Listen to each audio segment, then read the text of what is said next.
A partir de este momento estamos grabando la clase. Nuestro tema de hoy es carga eléctrica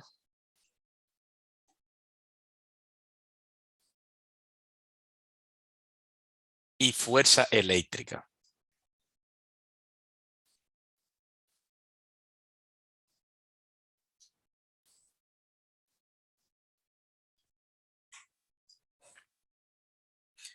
Vamos a iniciar con el concepto de carga eléctrica.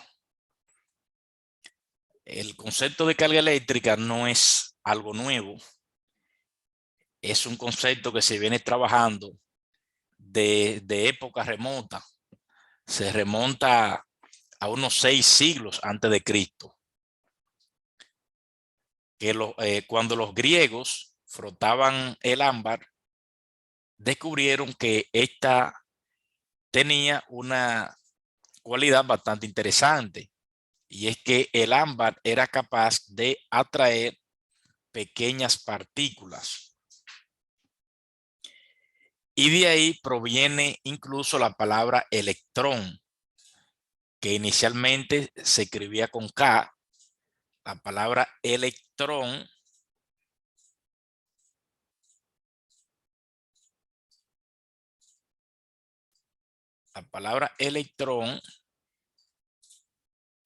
proviene del griego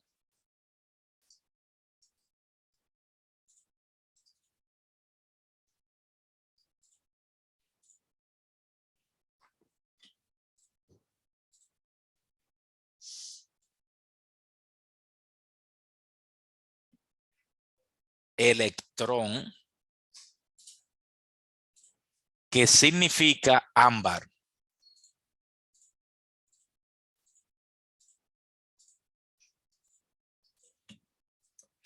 Y esto debido a que cuando frotaban ámbar con un paño de lana, entonces el ámbar adquiría una característica especial, que podía atraer pequeñas partículas. Desde ese momento se empieza a estudiar la electricidad en forma cualitativa. El principal responsable de esos estudios fue Tales de Mileto, uno de los 7 sabios de Grecia. Y en esa época se estudiaban los fenómenos electrostáticos de forma cualitativa.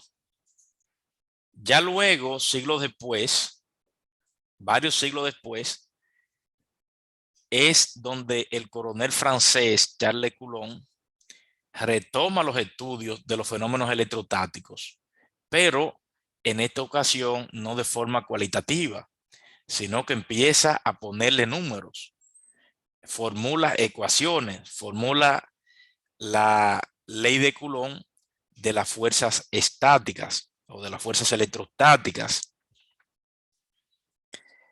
Y el desarrollo de la electricidad parte de la base del conocimiento de las partículas cargadas y de los electrones.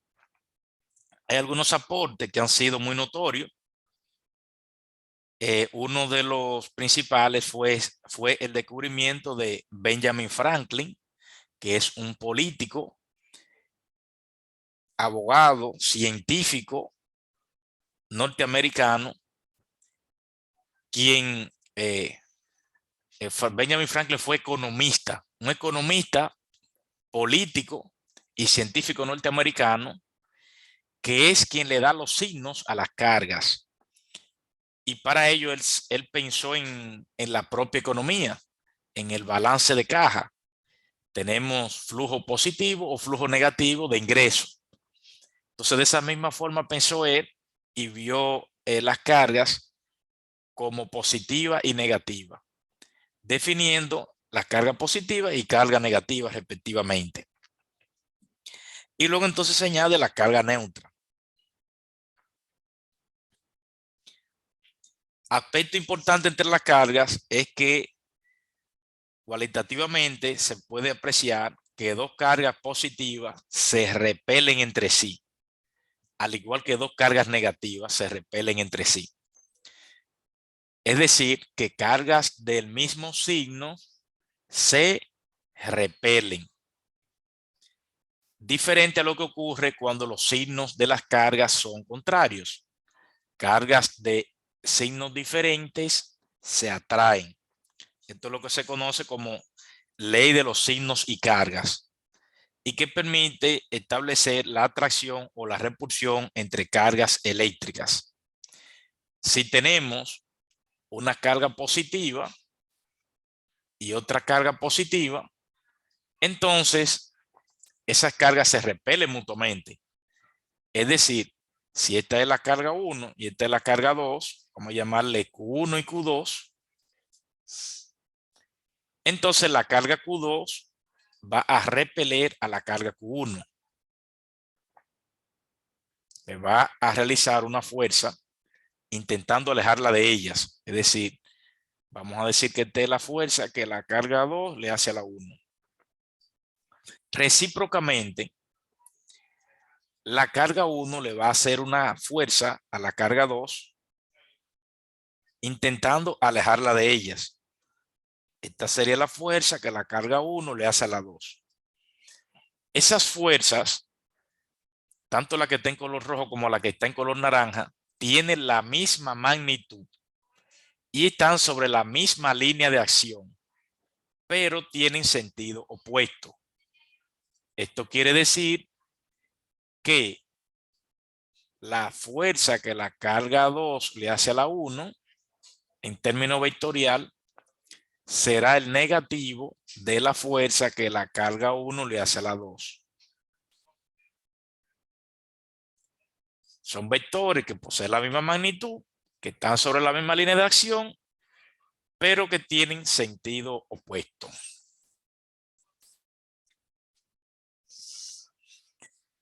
Las cargas eléctricas en sí están relacionadas a la estructura de la materia. Sabemos que toda la materia está compuesta por átomos. En ocasiones, un conjunto de átomos diferentes o iguales incluso forman la molécula. Y la molécula puede ser la estructura esencial de un compuesto. Pero para un elemento puro, la estructura esencial es el átomo. O sea que en esencia, toda la materia está compuesta por átomos en su mínima expresión. En un átomo tenemos la parte más pesada denominada núcleo.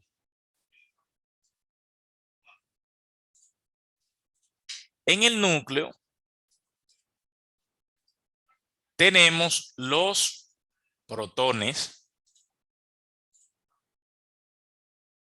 que se identifican con cargas positivas.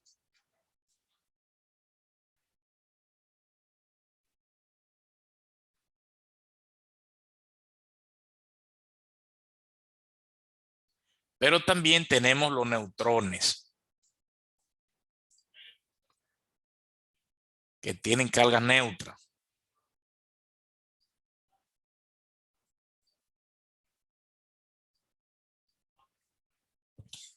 Y luego tenemos orbitando el núcleo los electrones.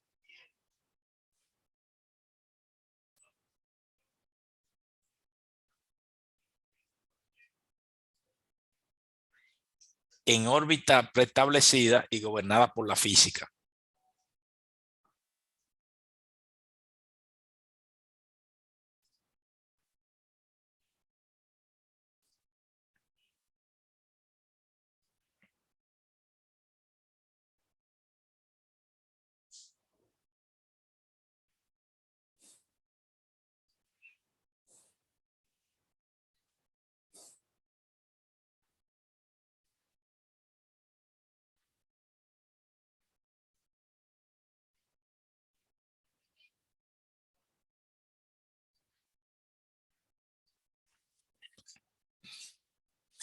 La razón fundamental por la que los electrones orbitan en torno al núcleo es la masa de los mismos, que son aproximadamente 2000 veces más ligeros que los protones y neutrones.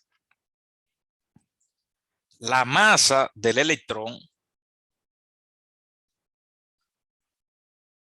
es de 9.109 por 10 a la menos 31 kilogramos.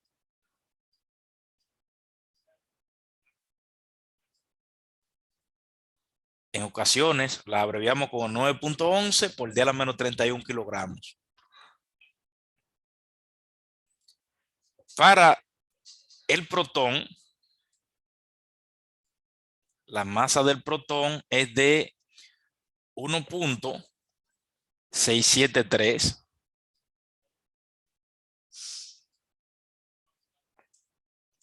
por 10 a la menos 27 kilogramos.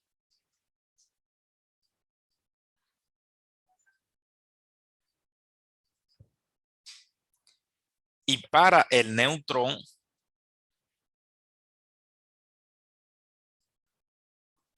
es muy aproximada al protón.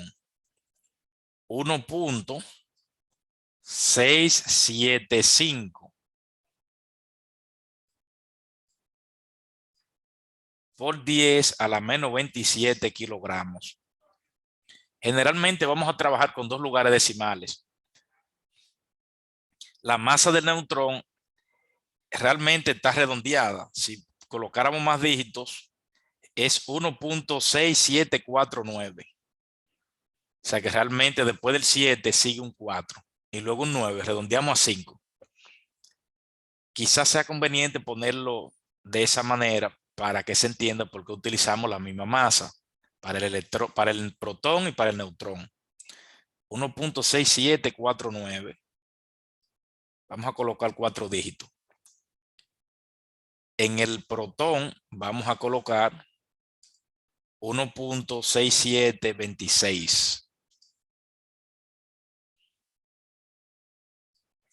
Y en el electrón 1.1094. Generalmente vamos a trabajar con dos lugares decimales. Y entonces vamos a utilizar como masa del protón 1.67 por 10 a la menos 27 kilogramos. Y como masa del neutrón 1.67 por 10 a la menos 27 kilogramos. O sea que son muy próximas la masa del protón y del neutrón. En cambio, para el electrón, la masa es de 9.1094 por 10 a la menos 31 kilogramos. Vamos a utilizar 9.11 por 10 a la menos 31 kilogramos. Si realizamos el cociente de la masa del protón entre la masa del electrón, estaríamos entonces hablando de 1.67 por 10 a la menos 27 entre 9.11 por 10 a la menos 31. Estaríamos hablando de 1833. Es decir, realizando el cociente, masa del protón entre masa del electrón, eso da 1833. Lo que significa que el protón es 1833 veces más masivo que el electrón. O recíprocamente, el electrón es 1833 veces menos masivo que el protón. De ahí que entonces es sumamente sencillo comprender por qué el electrón orbita en torno al protón. Siempre es más fácil moverlo más ligero. Si usted tiene que mover una taza, es mucho más fácil que usted mover un carro, haciendo usted fuerza, vamos a decir, sin ayuda de ninguna otra fuerza motriz. Entonces, eso tiene que ver con la masa. En cuanto a carga, cada uno tiene su carga. En el caso del electrón, ya dimos un adelanto que era una carga negativa. En el caso del protón, es una carga positiva.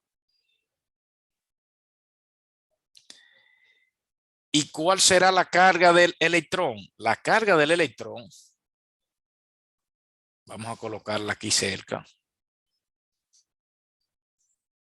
es negativo 1.602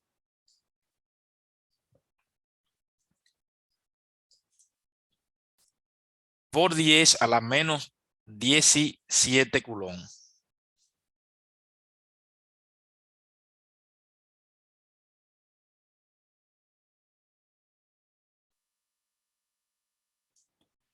Perdón, hay un error aquí. No lo coloqué. La carga del electrón es menos 1.602 por 10 a la menos 19 coulomb. Siendo el coulomb la unidad fundamental de carga en el Sistema Internacional de Unidades. Para el caso del protón, la carga del protón es muy similar al electrón, pero positiva. En este caso será más 1.602 por 10 a la menos 19 coulomb.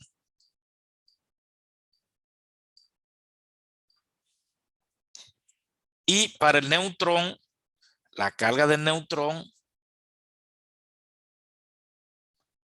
es 0. Es decir, tiene carga neutra. Bien, entonces, cuando juntamos un protón y un electrón, algebraicamente tenemos una carga neutra. Ese paquete me proporciona una carga neutra.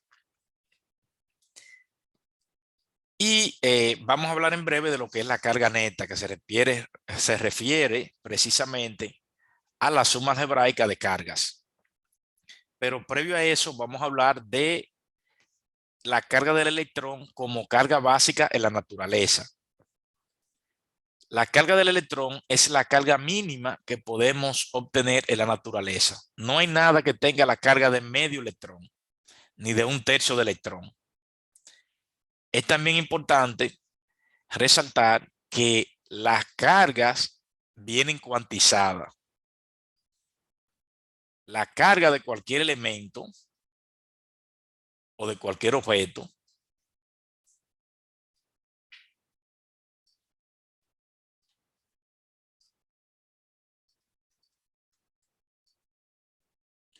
está cuantizada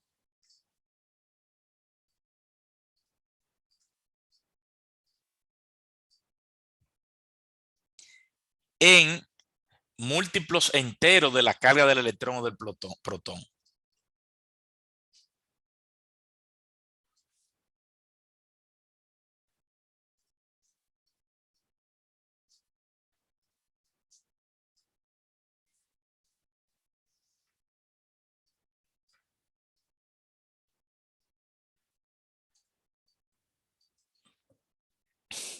Es decir, que si tenemos un objeto cualquiera, vamos a decir este que estamos dibujando en la pizarra, que tiene carga Q, entonces podemos asegurar que la carga de ese objeto debe ser, ya sea positivo o negativo, un número n entero de la carga del electrón,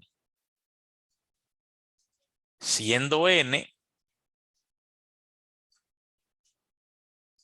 un número que pertenece al conjunto de los números enteros. Un objeto puede tener la carga de 10.000 electrones, de 1.000.000 de electrones, de 100.000 millones de electrones, pero no de una fracción decimal de la carga del electrón. Esto significa que la carga eléctrica viene cuantizada en paquetes de electrones. Este aspecto es de suma importancia en el análisis de la electrostática. Otro aspecto importante también es el principio de conservación de la carga eléctrica. La carga eléctrica no se destruye, se conserva. La carga eléctrica se conserva. Este aspecto también es importante. La suma algebraica de todas las cargas eléctricas en cualquier sistema cerrado es constante. Ese aspecto vamos a escribirlo. la carga eléctrica se conserva.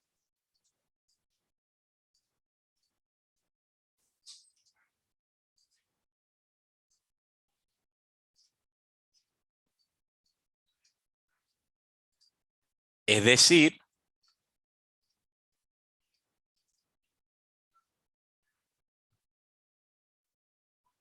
que la suma algebraica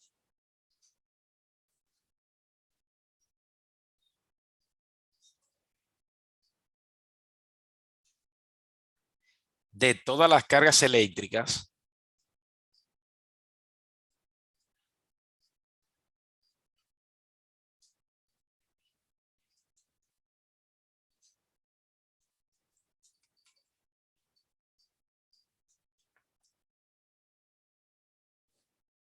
en cualquier sistema cerrado es constante.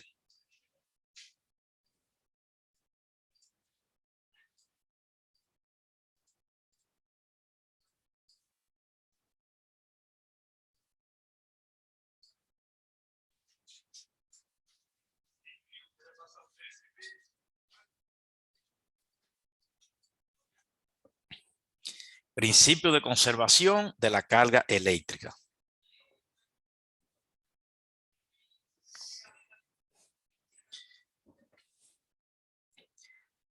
Atendiendo a la forma como las cargas se comportan en los materiales, también podemos clasificar los materiales. Podemos clasificar los materiales en conductores, aislantes o semiconductores.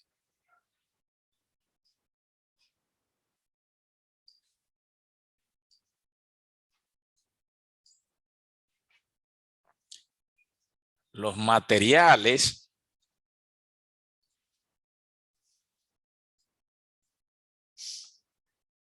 pueden ser clasificados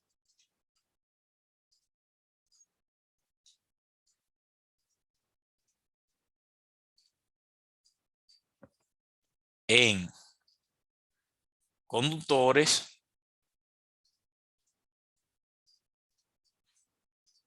semiconductores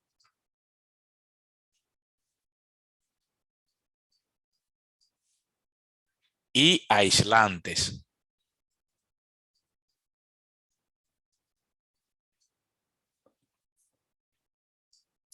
Atendiendo a la facilidad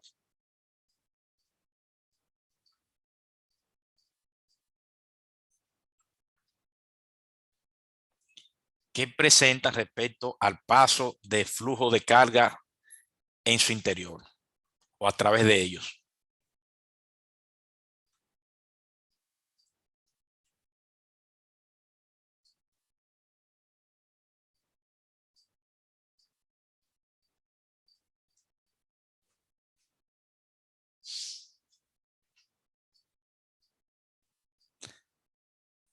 O vamos a poner, en vez de paso, vamos a corregir esto, vamos a poner flujo de cargas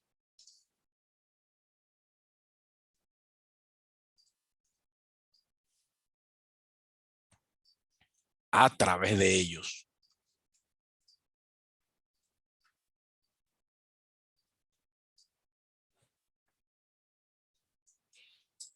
Entonces podemos clasificar los materiales de esta forma: conductores, semiconductores y aislantes. Los conductores suelen ser los metales. Los materiales metálicos son buenos conductores de la electricidad.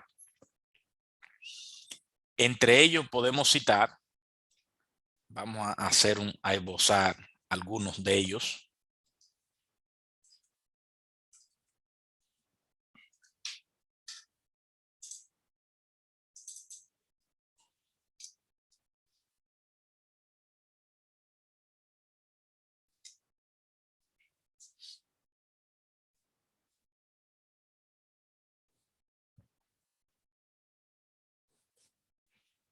Entre los materiales conductores podemos citar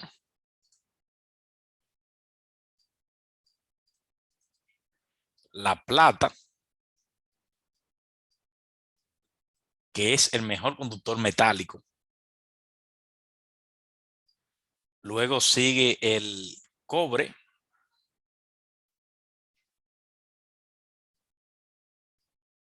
que es el segundo mejor conductor metálico, seguido del oro, es el tercer mejor conductor metálico, y luego le sigue el aluminio, etcétera, entre otros. Luego, entre los semiconductores,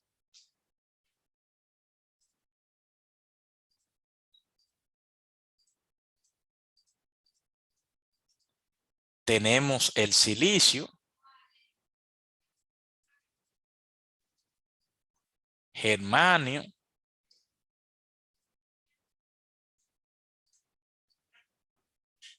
boro, galio, entre otros. Y luego tenemos materiales aislantes, que son materiales que no permiten el paso de flujo de carga a través de ellos con facilidad.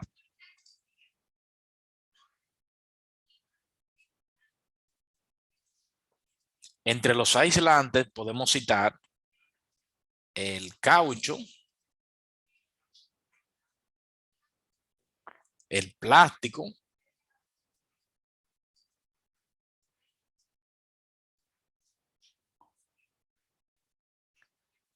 la madera seca,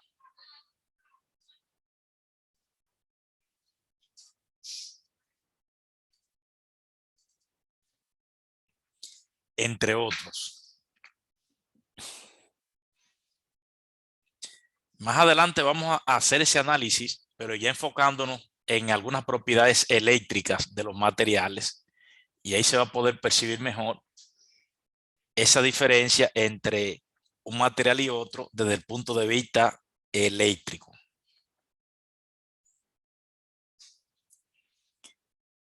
Bien, tenemos varias formas de dar carga a un objeto. Proceso de carga a un objeto.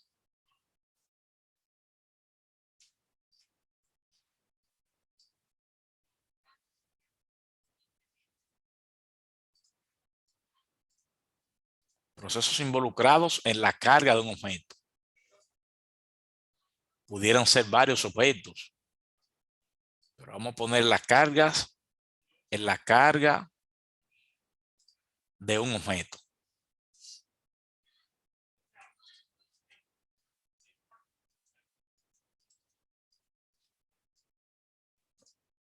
Podemos dar carga a un objeto a través de la conducción.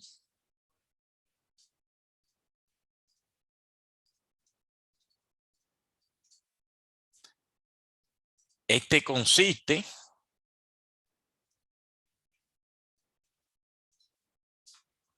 en la conexión directa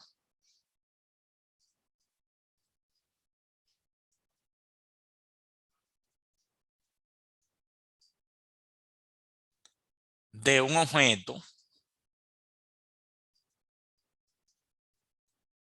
con otro a través de un elemento conductor.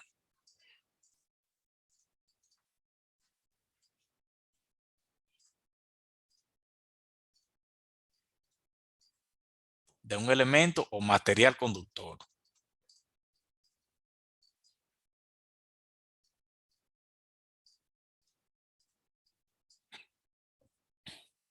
También tenemos el proceso de fricción, que es una forma también de cargar un objeto. Fricción que consiste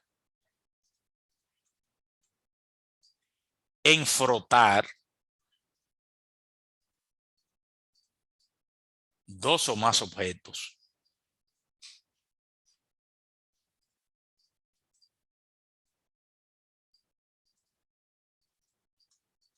Provocando un desequilibrio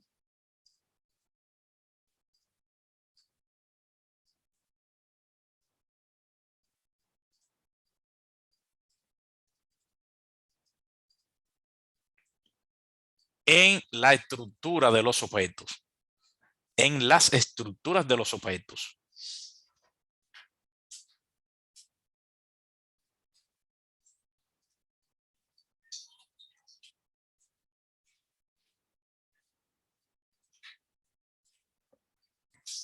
Por ejemplo, cuando nosotros tomamos nuestras manos y empezamos a frotarlas, sentimos que las manos se calientan, pero eso no es fortuito que ocurra eso.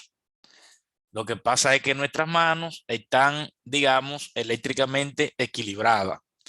Cuando empezamos a frotarlas, se forma un desequilibrio y hay un flujo de carga de una mano a otra. En ese movimiento se disocian electrones, creando un desbalance de carga, y siempre la carga que pierde un objeto la gana el otro, ya que la carga neta del sistema aislado debe conservarse. De esta forma podemos darle carga a un objeto. Si de repente tomamos un paño de lana y frotamos una barra de vidrio, entonces se va a calentar la barra de vidrio y también el paño de lana. Pero desde el punto de vista electrostático se da una disociación de cargas y le damos una carga neta tanto a la barra como a la lana. De esta forma la barra queda cargada de un tipo y la lana queda cargada con signo opuesto. Si de repente en esa disociación de cargas añadimos 50 electrones a la barra, entonces esos electrones fueron añadidos por el paño de lana. En este caso, entonces hay una carga neta negativa para la barra y positiva para la lana. Cuando le quitamos electrones a un objeto que eléctricamente estaba neutro, entonces lo estamos cargando positivamente. Si le añadimos electrones a un objeto que inicialmente estaba neutro, entonces lo estamos cargando negativamente. Ese aspecto es sumamente importante tenerlo claro.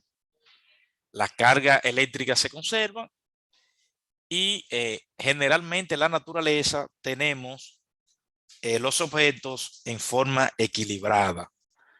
Generalmente encontramos los objetos con la misma cantidad de carga positiva que negativa. Eso es lo más natural. Luego entonces, mediante algún proceso, pudiéramos provocar un desequilibrio dándole una carga neta. Estos dos mecanismos o procesos para cargar objetos, es decir, la conducción y la fricción, requieren contacto. Son mecanismos de carga mediante contacto. Hay otro que no requiere necesariamente un contacto o que no requiere contacto, que es la inducción.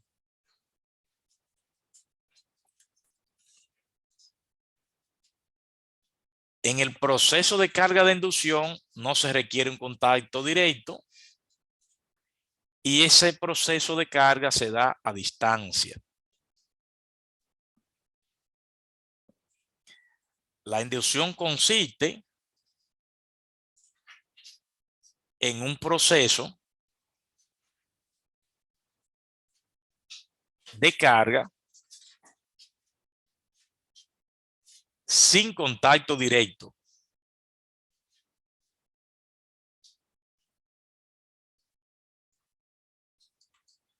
Por ejemplo, vamos a ver cómo funciona eso.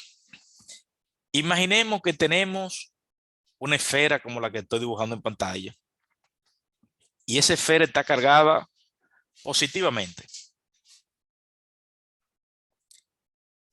No voy a colocar la carga negativa que tenga la esfera, simplemente estoy colocando la carga en exceso. Vamos a suponer que esa esfera tiene esa carga en exceso o de más con relación a las cargas negativas que pudiera tener. Es decir, tenemos 10 protones, tiene 10 protones más que el número de electrones. Esa es la carga neta. Entonces esa esfera tiene una carga neta positiva. Ahora, supongamos que tenemos una barra que está neutra. Tenemos una barra que está neutra. Esa barra tiene carga neutra, es decir, que tiene tanta carga positiva como negativa. Aquí vamos a dibujar algunas cargas de las que tiene. Vamos a suponer que están en igualdad de condiciones. Tenemos tanta carga positiva como negativa.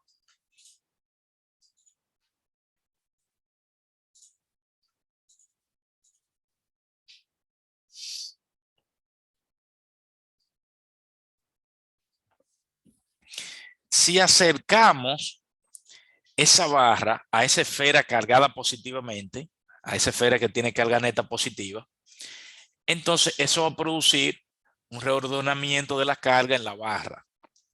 Ese ordenamiento se debe precisamente a la fuerza de atracción y repulsión que se dan según la ley de los signos de las cargas, que establece que cargas del mismo signo se repelen y cargas de signos diferentes se atraen.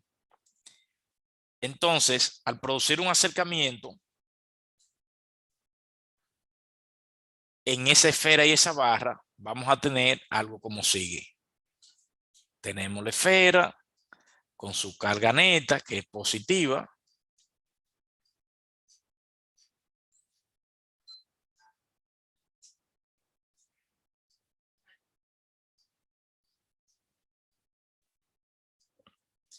Y tenemos la barra con su carga neta, que es neutra.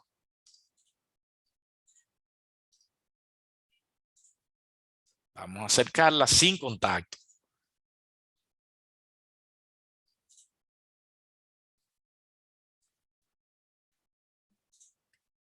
Lo que va a pasar es que la tendencia de las cargas negativas es a estar más próximo a la carga positiva, ya que se sienten atraídas. No es que exactamente tiene que ocurrir como yo lo estoy dibujando, pero la idea es para mostrar el efecto que se da. Y luego entonces la carga positiva van a estar siendo repelidas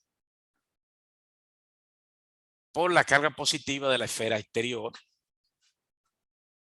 Se da un reordenamiento de esta forma y luego pudiésemos entonces descargar esas cargas a tierra.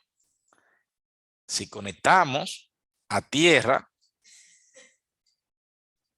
esa barra, entonces estos electrones pueden fluir hacia la tierra y instante posterior vamos a tener una barra cargada positivamente. Luego entonces como resultado vamos a tener una barra cuya carga neta va a ser positiva.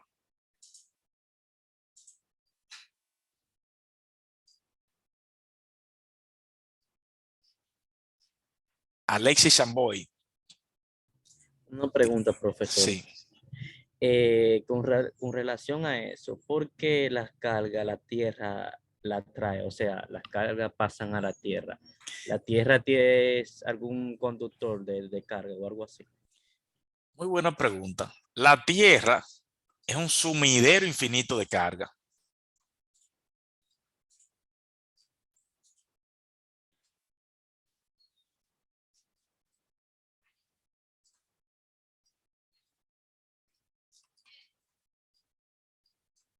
Es decir, que absorbe todas las cargas.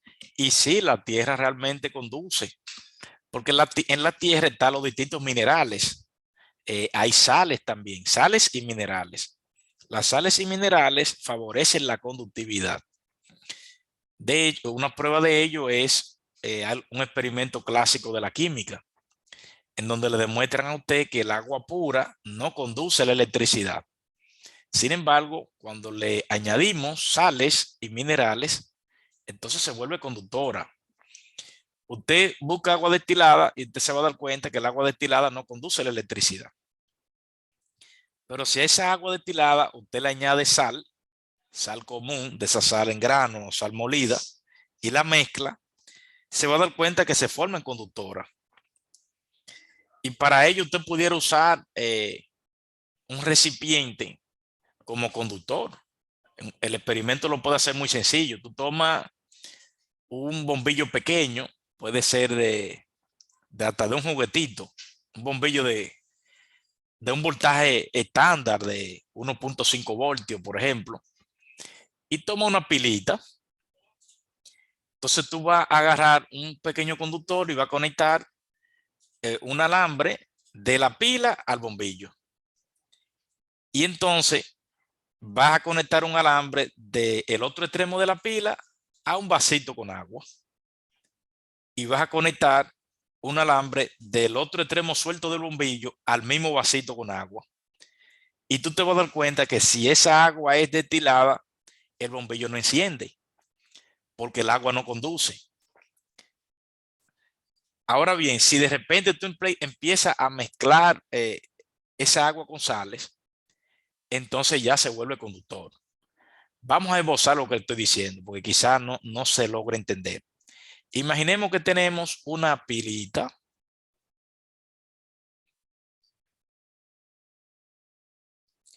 Este es el positivo, este es el negativo de la pila. Entonces, si conectamos un bombillo de 1.5 voltios a una batería que es de 1.5 voltios, va a encender. Entonces el experimento consiste en lo siguiente. Tomamos un conductor, lo conectamos de la pilita y vamos al bombillo.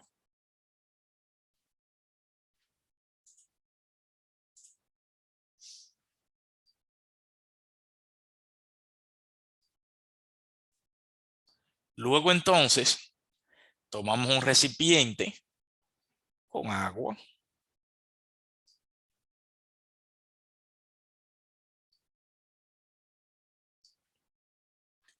Introducimos en ese recipiente agua pura, H2O, agua destilada.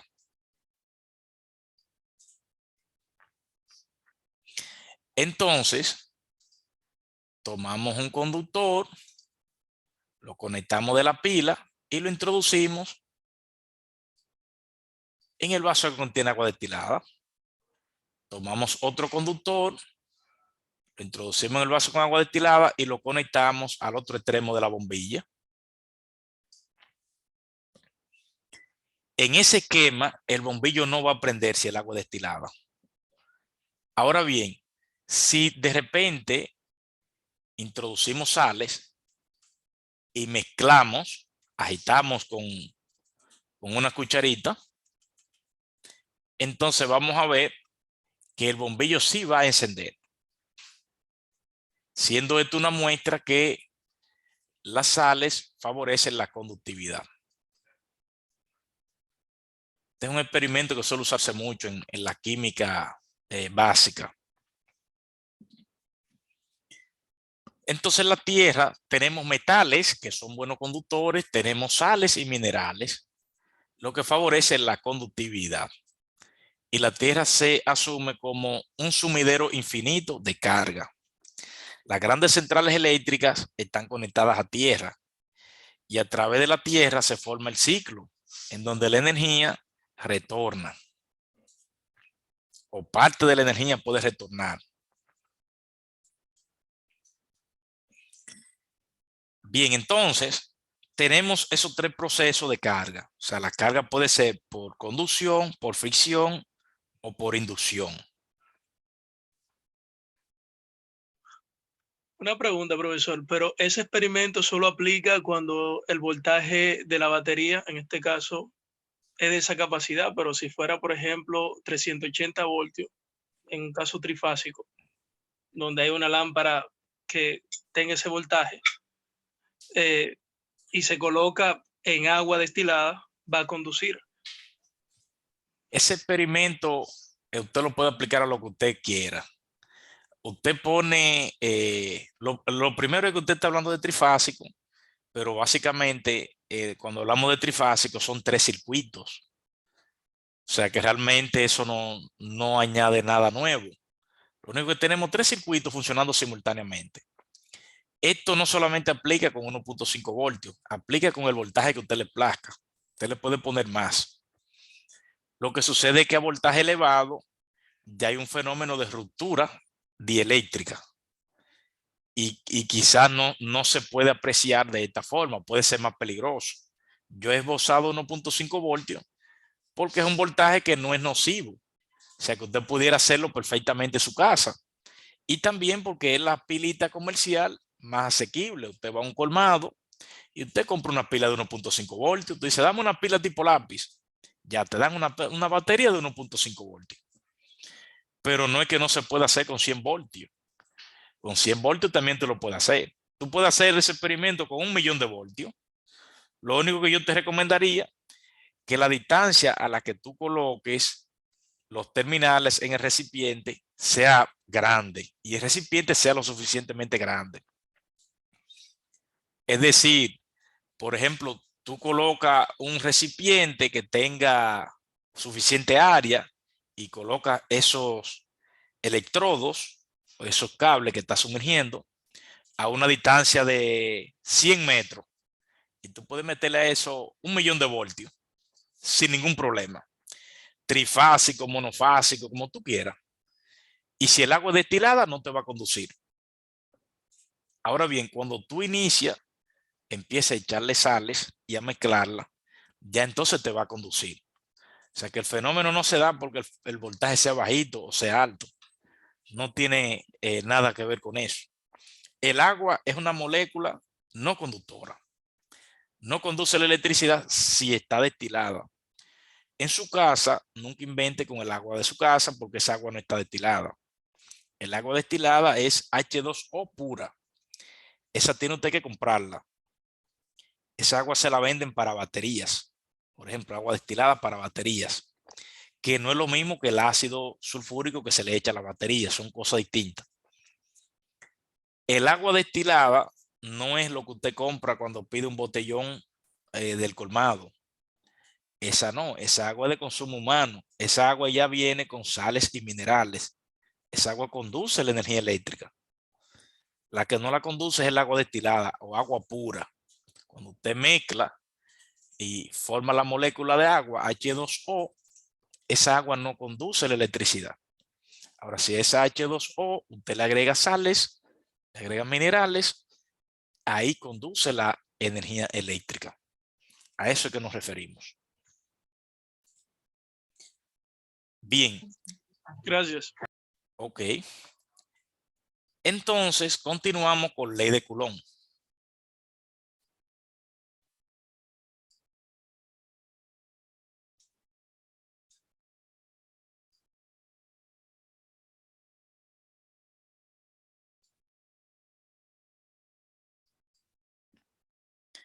Ley de Coulomb en honor al coronel francés Charles Agustín de Coulomb. Fue un meticuloso militar francés que fue el primero en cuantificar la fuerza electrostática, planteando una ley válida para cargas puntuales, que se conoce como ley de Coulomb. Esta ley establece que la magnitud, vamos a colocar aquí mismo, la ley de Coulomb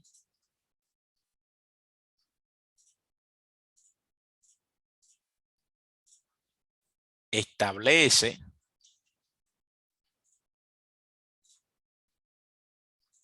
que la magnitud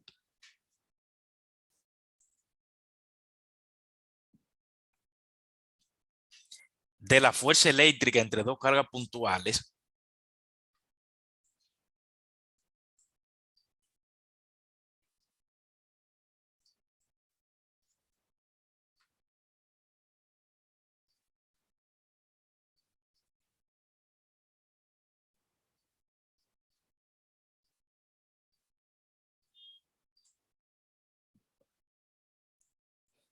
es directamente proporcional al producto de las cargas.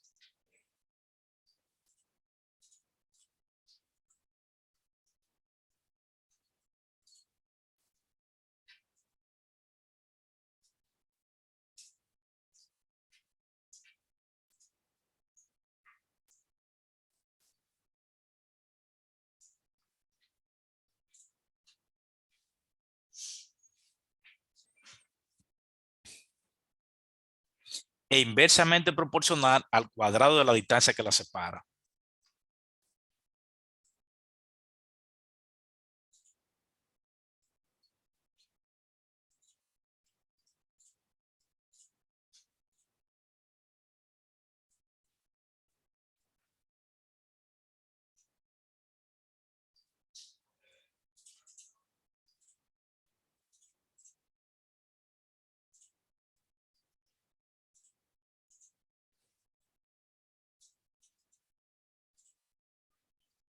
Aquí es importante precisar que es una carga puntual.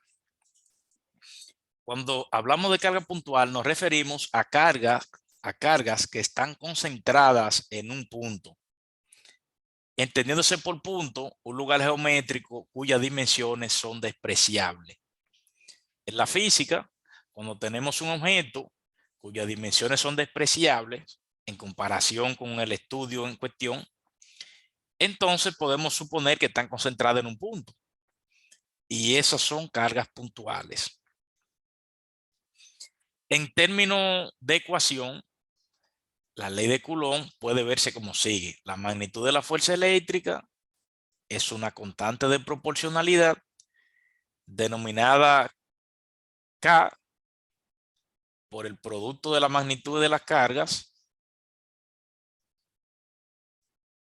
Digamos, para la carga Q1 y Q2, la fuerza eléctrica 1, 2, entonces sería la constante K por el producto de la magnitud de las cargas entre el cuadrado de la distancia que separa dichas cargas.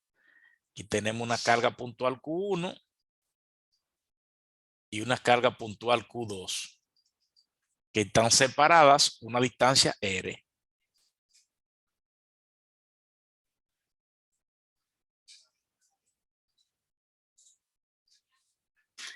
Entonces la magnitud de la fuerza eléctrica o electrostática va a ser una constante de proporcionalidad por el producto de la magnitud de las cargas entre el cuadrado de la distancia que separa dichas cargas. Eso es lo que establece la ley de Coulomb. Esa constante de proporcionalidad se conoce como constante eléctrica y toma un valor 8.988 por 10 a la 9 newton por metro cuadrado entre coulomb cuadrado.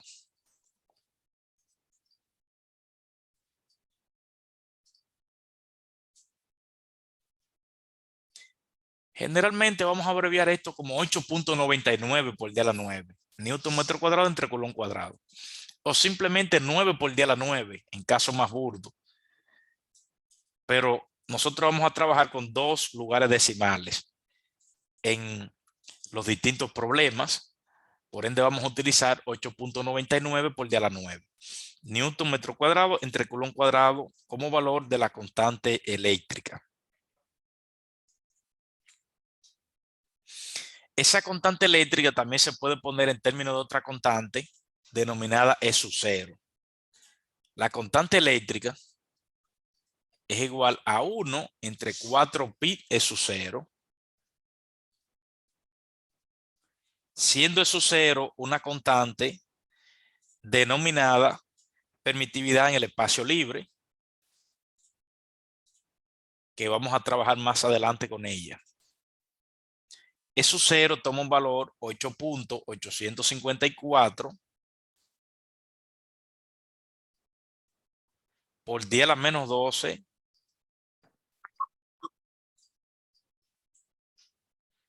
coulomb cuadrado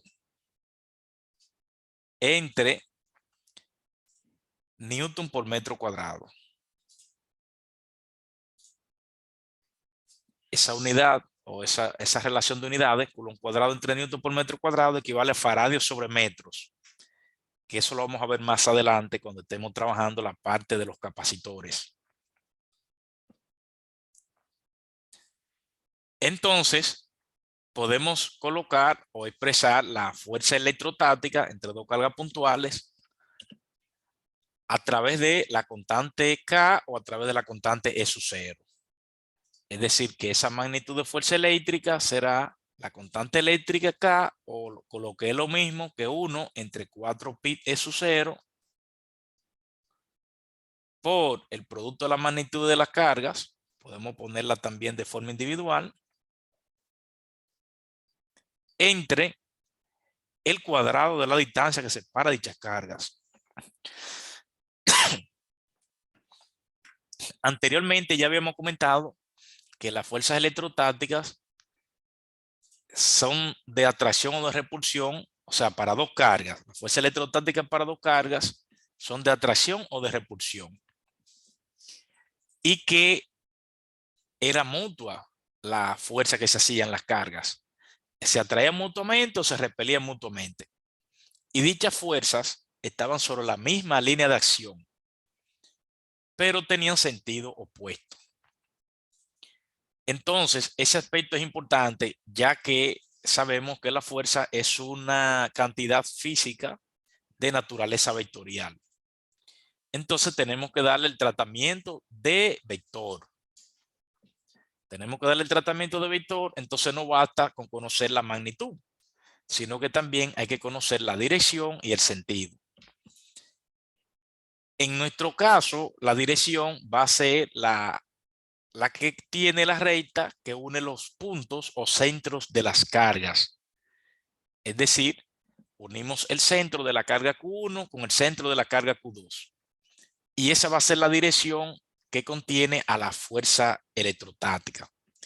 Y el sentido va a depender de los signos de las cargas, atendiendo a que si las cargas poseen igual signo, la fuerza va a ser de repulsión, y si poseen signos diferentes, entonces la fuerza será de atracción.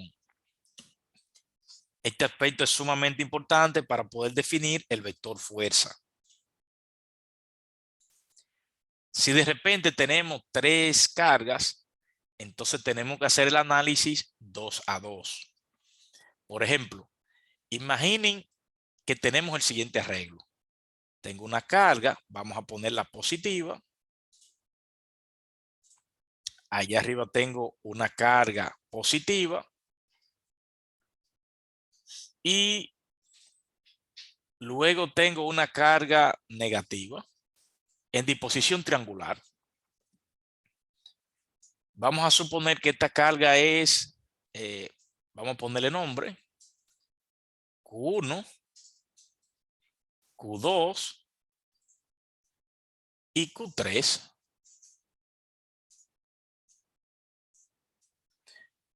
Son tres cargas puntuales y de repente me piden obtenga la fuerza neta, obtenga la fuerza que la carga 2 y 3 le hacen a la carga 1. Entonces ahí tenemos un problema que tenemos que analizarlo parte por parte. Primero debo analizar qué pasa con la carga 1 y la carga 2. ¿Cuál es la fuerza?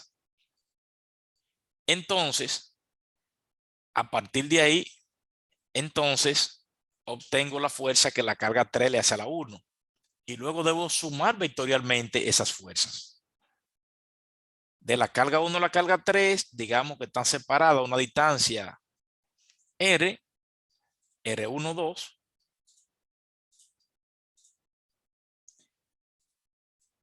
Y luego de la carga 1 a la 3, vamos a suponer que esas cargas puntuales están separadas una distancia que vamos a llamarle R1, 3.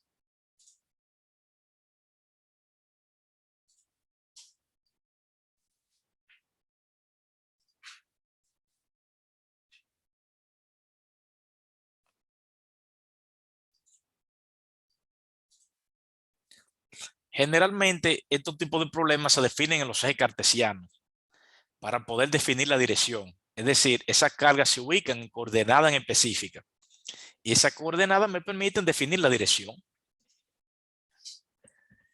Entonces, luego como quiero analizar las fuerzas que le ejercen a la carga Q1, la carga Q2 tiene el mismo signo que Q1.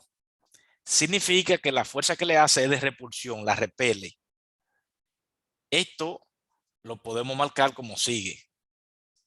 Q2 empuja a la carga Q1, le hace una fuerza en ese sentido que estamos indicando, empujándola. Entonces, mediante la ley de Coulomb, podemos hallar la magnitud. La magnitud de la fuerza que la carga 2 le hace a la 1 viene a ser la constante eléctrica por el producto de las cargas o producto de la magnitud de las cargas entre el cuadrado de la distancia que separa dichas cargas. Esa es la magnitud. Ahora, como vector debemos definir la dirección. ¿Y cómo definimos la dirección? Generalmente se define mediante ángulos. Ángulos con la horizontal. Vamos a suponer que esa línea verde está horizontal.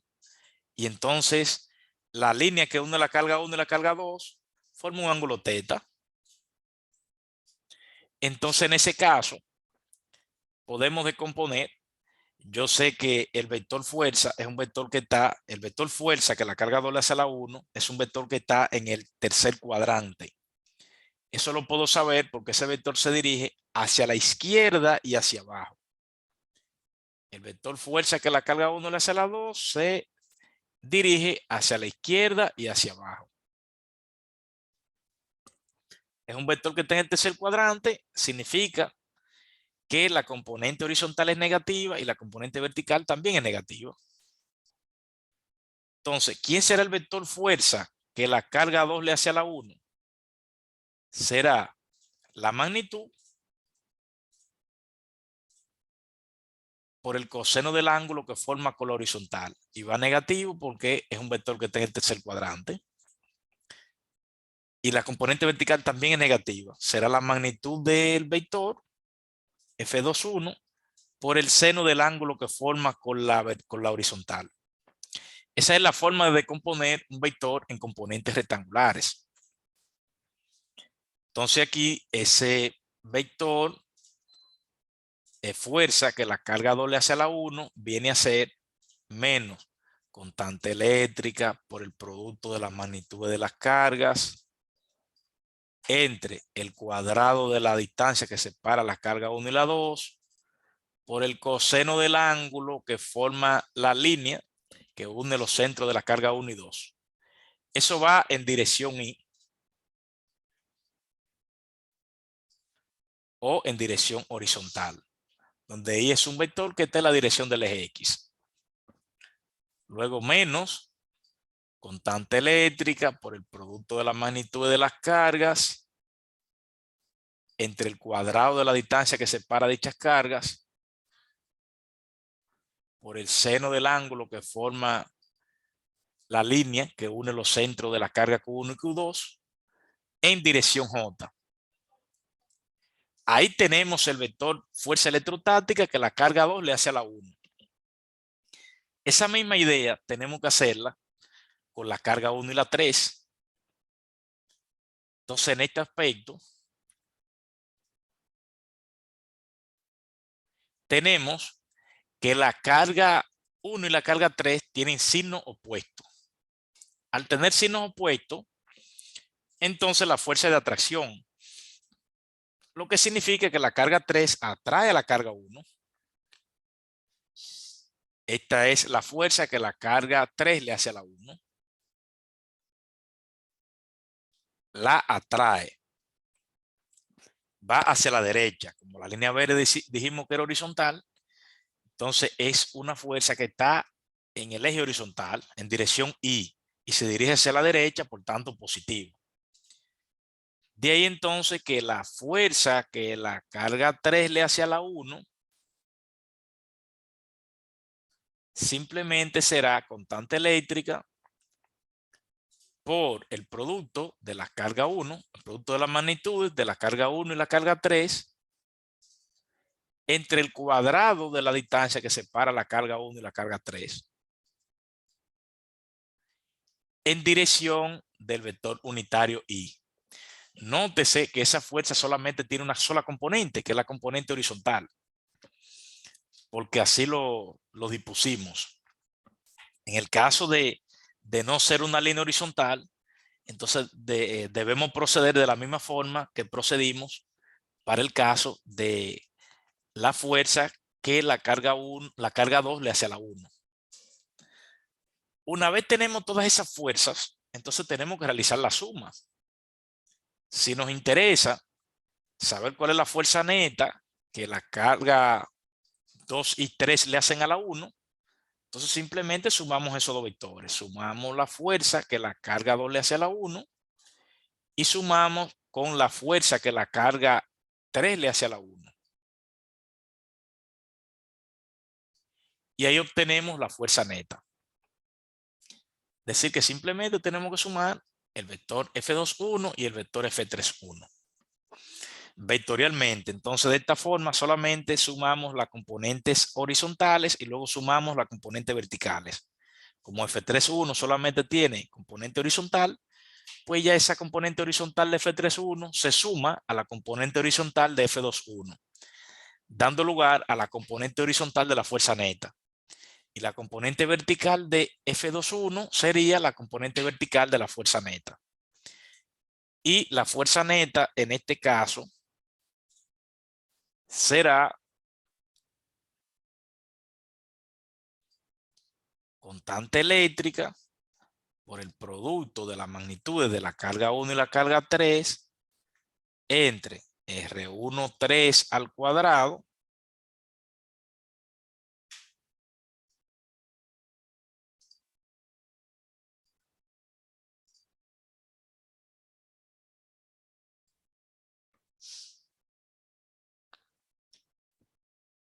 menos constante eléctrica por el producto de las magnitudes de carga 1 y carga 2 entre R1,2 al cuadrado por el coseno del ángulo que forma la línea que une la carga 1 y la carga 2 con la horizontal. Eso en dirección Y. Y luego en J tenemos menos constante eléctrica por el producto de las magnitudes de la carga 1 y la carga 2 entre el cuadrado de la distancia de separación entre la carga 1 y la carga 2 por el seno del ángulo que forma la línea que une la carga 1 y la carga 2 con la horizontal en dirección J. Y ahí tenemos la fuerza neta. Con esa fuerza neta podemos hallar la magnitud, podemos hallar el ángulo que ella forma con la horizontal. Como se halla la magnitud de un vector, recuerden de la física básica y de la física general, que si tenemos un vector que tiene una componente horizontal en dirección Y y una componente vertical en dirección J, entonces la magnitud será la raíz cuadrada de la suma de los cuadrados de las componentes.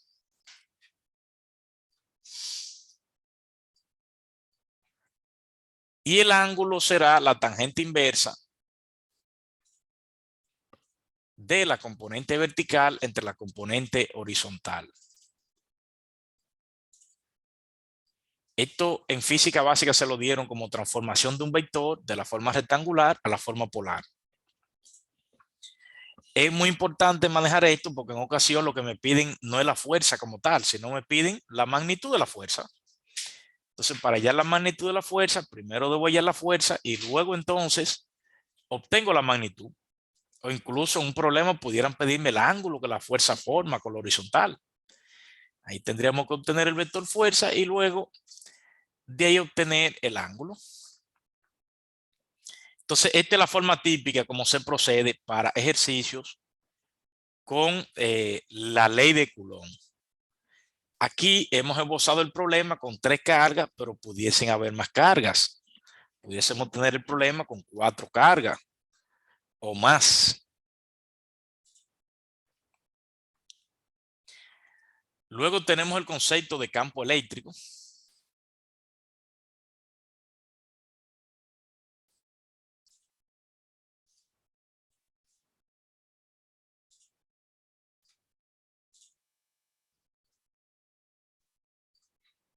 Que lo vamos a introducir, pero lo vamos a trabajar más a detalle en nuestro próximo encuentro. El campo eléctrico es un campo de naturaleza vectorial.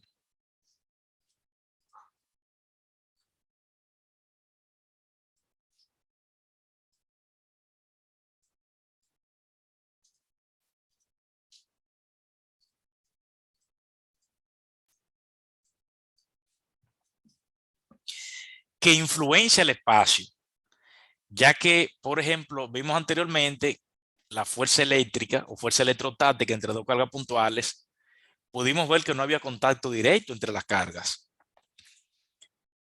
El campo eléctrico viene a ser lo que motiva a que se dé el fenómeno o interacción electrostática, ya que a través de él que se da esa fuerza.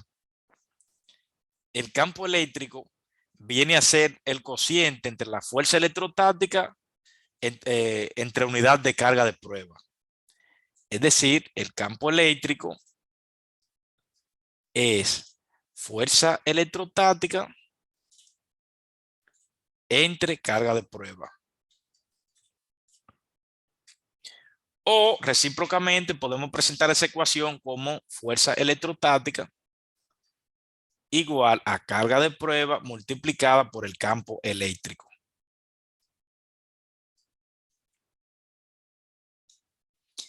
Y ya con esto vamos a finalizar el día de hoy. Y en nuestro próximo encuentro vamos ya con lujo y detalles a abordar temas de campos eléctricos. ¿Alguna pregunta, duda o inquietud?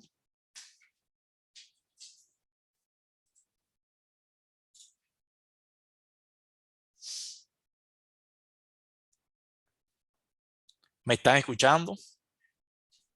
Sí, se escucha, profesor. Dice. Sí, maestro. Ok, Una pregunta, profesor. sí. El agua destilada que estaba mencionando ahorita, ¿se puede consumir? O sea, para uso humano. De poder consumirse, se puede consumir. No te va a matar, pero tampoco te va a ser beneficioso. O sea, tú la vas a probar, no te quita la sed. O sea, no te recomiendo que la consuma porque no es agua de consumo humano. El agua destilada es una agua desalinizada, desmineralizada, o sea, no tiene ni minerales ni sales de ningún tipo. Entonces no es el agua tradicional que consumimos. Pero si tú te la bebes, no te mata. No te va a morir porque te bebes un vaso de agua destilada. Claro, no es el agua de batería que tú te vas a beber. Bueno, el agua o el ácido sulfúrico, mejor dicho. Sino que agua destilada. No es un agua que te la van a vender para consumo humano. Pero si te la tomas, no te va a morir porque no va a hacer ninguna reacción química. El agua destilada es H2O, agua pura. Tú perfectamente la puedes consumir, no te pasa nada. Pudiera incluso usar el agua destilada para mezclar bebida alcohólica y disminuir el efecto del alcohol.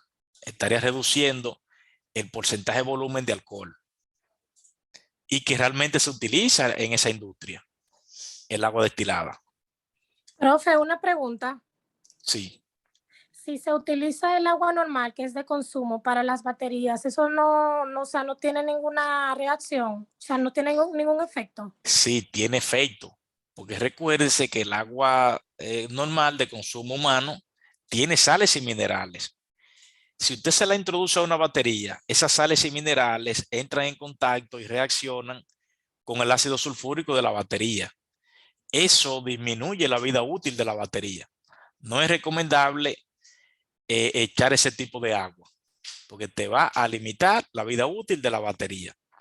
Para eso tú compras un galón de agua destilada, que esa sí no te surte ese efecto, ya que no posee sales. Y entonces te va a dar el tiempo de vida útil normal de la batería. Es posible tú construir agua destilada. Si tú, por ejemplo, tú quieres construir agua destilada en tu casa, tú agarras y pones una olla a hervir, pone una olla, echa agua, la pone a hervir y la tapa, preferiblemente una tapa de vidrio. Y cuando se caliente el agua, hay burbujas de agua, vapor de agua que van a subir a la tapa. Esos vapores son agua destilada. Si tú puedes escurrir esos vapores, ahí va a tener agua destilada. Y ya esa tú se la puedes echar a la batería sin ningún inconveniente. Tú la vas acumulando, escurriendo esos vapores esa agua, la va almacenando, preferiblemente en un envase plástico, y luego puede vertir esa agua. Eso sería agua destilada.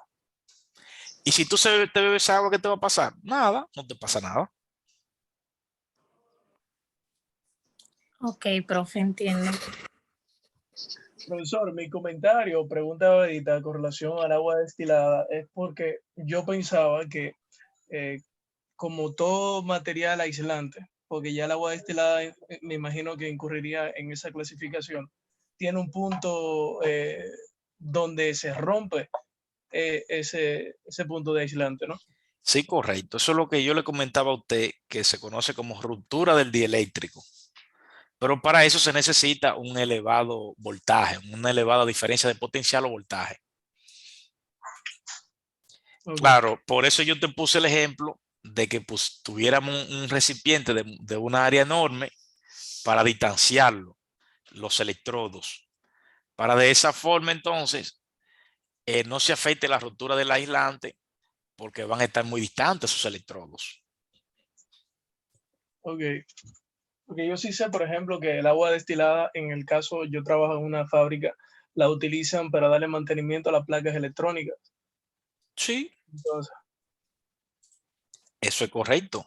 Ahí te están utilizando el hecho de que es no conductora. Te le dan mantenimiento, la limpian, pero luego entonces tiene que tener cuidado porque si esas placas electrónicas reciben humedad y polvo, entonces ahí al combinarse con el agua ya sí puede conducir.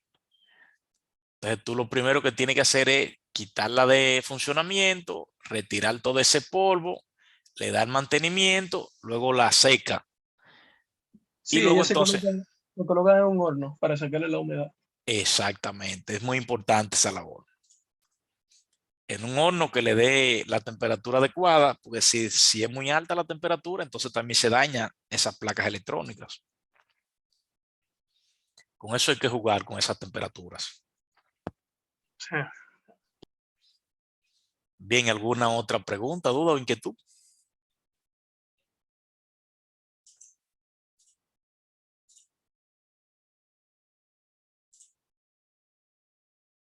A partir de este momento estamos deteniendo la clase. a partir de este momento estamos deteniendo la grabación